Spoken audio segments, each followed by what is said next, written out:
안녕하십니까? 지식의 숲을 탐험하는 여러분의 안내자입니다. 혹시 이런 생각해 보신 적 있으신가요?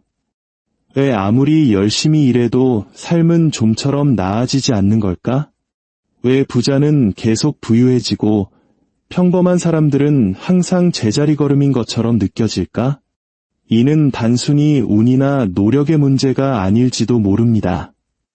우리 사회의 헌법에도 학교 교과서에도 실려있지 않지만 지난 400년 동안 누가 불을 쌓고 누가 그 아래에 머무를지 조용히 결정해온 보이지 않는 돈의 법칙이 존재하기 때문입니다. 대부분의 사람들은 이 법칙의 존재조차 알지 못합니다. 오늘 우리는 바로 그 숨겨진 설계도 부의 흐름을 지배하는 세 가지 고대의 법칙에 대해 이야기해 보려 합니다. 이 여정이 여러분의 경제적 시야를 밝히는 등불이 되기를 바랍니다. 첫 번째 법칙은 17세기 유럽에서 시작됩니다. 당시 화폐는 금과 은으로 만들어졌습니다.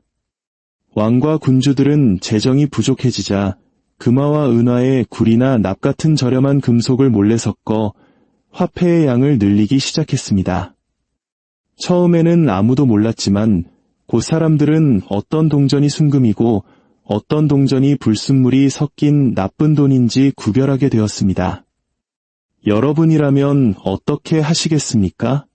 당연히 가치가 높은 순금 동전은 장롱 깊숙이 숨겨두고 시장에서는 가치가 낮은 나쁜 돈부터 사용하려 할 것입니다. 결과는 어땠을까요? 시장에서는 좋은 돈, 즉 순금 동전이 자취를 감추고 나쁜 돈만 유통되었습니다. 이를 그레삼의 법칙, 즉 악화가 양화를 구축한다라고 합니다. 나쁜 돈이 좋은 돈을 몰아낸다는 뜻입니다. 이것이 수백 년 전 옛날 이야기처럼 들리시나요? 천만에요. 이 법칙은 오늘날 우리의 지갑을 지배하고 있습니다. 금과 은은 사라졌지만 그 자리에는 신용, 부채, 그리고 디지털 숫자로 표현되는 믿음이 자리 잡았습니다. 중앙은행이 경기를 부양하기 위해 금리를 낮추고 막대한 양의 돈을 시장에 쏟아낼 때 바로 이 값싼 돈, 즉 나쁜 돈이 시장에 넘쳐납니다. 그러면 어떤 일이 벌어질까요? 저축의 가치는 떨어지고 인내하며 돈을 모으는 대신 투기와 단기 차익을 노리는 분위기가 팽배해집니다. 꾸준함과 안정성이라는 좋은 돈의 가치가 사라지고 투기라는 나쁜 돈의 심리가 시장을 지배하게 되는 것입니다. 그레삼의 법칙은 지금 이 순간에도 당신의 월급 통장 가치를 조금씩 갉아먹고 있습니다. 하지만 돈의 흐름을 결정하는 더 직접적이고 강력한 두 번째 법칙이 있습니다. 18세기 경제학자 리처드 캉티용이 발견한 이 법칙은 충격적일 만큼 간단합니다. 돈은 결코 중립적이지 않다. 새로운 돈이 경제 시스템에 주입될 때 모든 사람에게 공평하게 흘러가지 않습니다. 마른 논에 물을 붓는다고 상상해 보십시오. 물줄기가 시작되는 곳, 즉 수원지에 가까운 논은 가장 먼저 흠뻑 젖지만 가장자리에 있는 논은 물이 닿기까지 오랜 시간이 걸리거나 아예 말라 있습니다. 현대 경제에서 이 수원지는 어디일까요? 바로 정부와 중앙은행, 그리고 금융 시스템입니다. 정부가 재정 지출을 늘리거나 중앙은행이 돈을 찍어내면 그 돈을 가장 먼저 받는 사람들은 누구일까요? 바로 은행, 대기업, 그리고 자산가들입니다. 그들은 아직 물가가 오르기 전에 값싼 돈으로 주식과 부동산 같은 자산을 사들입니다. 그러면 주식시장은 급등하고 부동산 가격은 천정부지로 치솟습니다. 하지만 월급을 받는 직장인이나 저축으로 살아가는 사람들에게 그 돈이 도달할 때쯤이면 이미 모든 물가가 올라버린 후입니다. 경기 부양의 혜택을 느끼기도 전에 우리는 이미 인플레이션의 고통을 먼저 겪게 됩니다. 2008년 글로벌 금융위기 이후 미국 연방준비제도는 수조 달러를 시장에 풀었습니다. 그 결과 주식시장은 3배 이상 폭등했고 상위 1%의 부는 폭발적으로 증가했습니다. 하지만 중산층의 소득은 제자리 걸음이었고 집값은 역사상 가장 비싸졌습니다. 이것이 바로 캉티용 효과입니다. 특히 부동산 불패 신화가 강한 한국 사회에서는 이 현상이 더욱 극명하게 나타났습니다. 저금리 정책으로 풀린 유동성이 부동산 시장으로 몰리면서 자산가와 무주택자 사이의 격차는 따라잡을 수 없을 정도로 벌어졌습니다. 이는 음모가 아니라 300년 전 발견된 경제법칙이 만들어낸 구조적인 결과입니다. 이제 마지막 3번째 법칙이 이 불평등의 구조에 쐐기를 박습니다. 바로 파레토 법칙, 우리에게는 80대 20 법칙으로 더 잘 알려져 있습니다. 1896년 이탈리아 경제학자 빌프레도 파레토는 이탈리아 전체 토지의 80%를 단 20%의 인구가 소유하고 있다는 사실을 발견했습니다. 놀랍게도 이 비율은 시대를 초월하여 부의 분배, 기업의 이익, 심지어 소셜미디어의 관심도에서도 동일하게 나타납니다.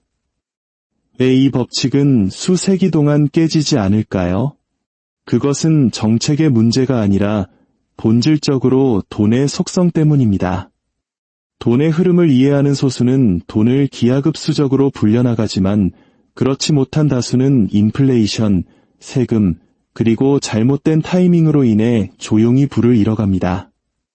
시스템은 노력을 보상하는 것이 아니라 시스템에 대한 이해도를 보상합니다. 그레삼의 법칙은 왜 화폐 가치가 하락하는지를, 캉티용 효과는 왜 신규 유동성이 부자에게 먼저 가는지를, 그리고 파레토 법칙은 왜 불평등이 심화될 수밖에 없는지를 설명합니다. 이 3가지 법칙이 합쳐져 현대 금융 시스템에 보이지 않는 기초를 형성합니다.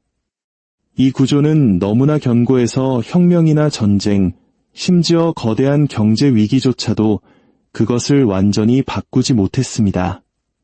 1971년 미국이 금본위제를 폐지하면서 전 세계의 돈은 금과의 연결고리가 끊어진 채 순수한 신용화폐가 되었습니다. 그 순간부터 부채와 달러는 쌍둥이처럼 함께 팽창하기 시작했습니다. 그 결과는 어땠을까요? 캉티용 효과는 극대화되었고 자산가와 노동자 사이의 격차는 그 어느 때보다도 커졌습니다. 우리가 겪은 2008년 금융위기, 그리고 2020년 팬데믹 이후의 경제 상황은 모두 이 오래된 법칙들이 현대적으로 재현된 것에 불과합니다. 그렇다면 이 거대한 시스템 안에서 우리는 무력하게 당하고만 있어야 할까요? 아닙니다. 이 법칙들을 이해하는 순간 우리는 흐름에 맞서 싸우는 대신 흐름을 이용할 수 있는 위치를 선점할 수 있습니다. 돈의 흐름이 시작되는 수원지에 가까워져야 합니다. 즉, 근로소득에만 의존하는 것이 아니라 돈의 흐름 속에서 가치가 오르는 자산을 소유해야 합니다. 사업체, 주식, 생산적인 부동산과 같은 자산 말입니다. 임금은 항상 물가가 오른 뒤에야 조정되지만 자산 가격은 유동성이 풀리는 초기에 가장 먼저 반응하기 때문입니다. 시스템은 노동이 아닌 소유를 보상하도록 설계되어 있습니다. 미래는 어떻게 될까요? 중앙은행들이 개발 중인 디지털 화폐는 돈의 흐름을 더욱 정교하게 통제할 수 있게 해줄 것입니다. 이는 캉티용 효과가 더욱 빠르고 직접적으로 특정 집단에게 혜택을 줄 수 있음을 의미합니다. 달러의 지위가 흔들리고 새로운 기축통화가 논의되는 탈달러 현상 또한 기존 화폐 시스템에 대한 불신이 커지면서 나타나는 그레삼의 법칙의 또 다른 모습입니다. 결국 신뢰가 흔들릴 때 사람들은 본능적으로 희소성을 찾게 됩니다.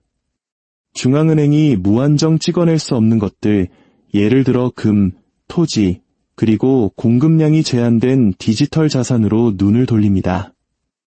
이는 순금 동전을 숨겼던 우리 조상들의 행동과 정확히 일치합니다.